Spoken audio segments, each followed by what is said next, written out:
Hello, आहो तुम्ही येतात का नाही मटण खायला का देऊ ते जावायला मग? आहो येतात का कसं सांगा लवकर का देऊ ते जावायला मटण मग?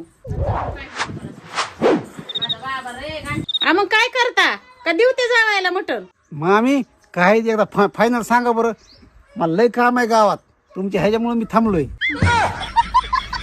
काय हलकट आहे माय जावाई, टपूनच बसली. होय व हा तुम्हाला माझ्या मनाचा मोठेपणा माहिती का? काय बाबा आता तुम्हाला न बघता मी तुमच्याशी लगीन केलं माहिती का?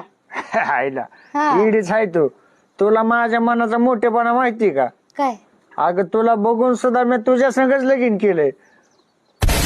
पोहे बनवायचं अवघड नसतंय हो, पोहे भिजवायचं अवघड असतंय. कारण जरा जजमेंट हुकलं की चक्क भात होते. हे घे बाळा 200 रुपये, जा पनीर घेऊन ये, तुझ्या मामा येऊ लागल्यात. आई तात्याच्या डेअरीतून लगेच आणतो. ए थांब थांब, कुठे चाललास 200 नोट घेऊन?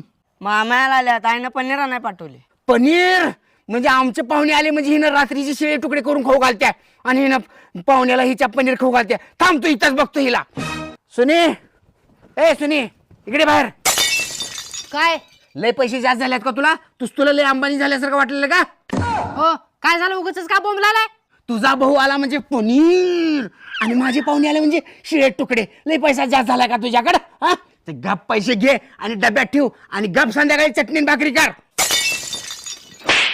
बाळा हे घे 500 रुपये, अर्धा किलो श्रीखंडान आणि उरलेल्या पैशाचे गुलाबजामुन आण. सगळेजण खाऊ आपण.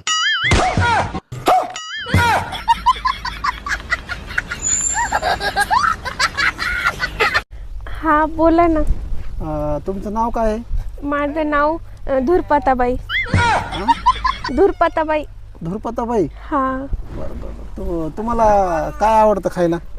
मला रात्रीचा पांढरा भात सकाळी फोडणी देऊन कांदा मिरची टाकून अशी फोडणी देऊन ते लय आवडतो.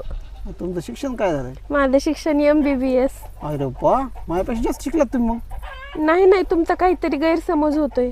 हा MBBS म्हणजे म्हैस बांधता बांधता सुटली. ठीक आहे.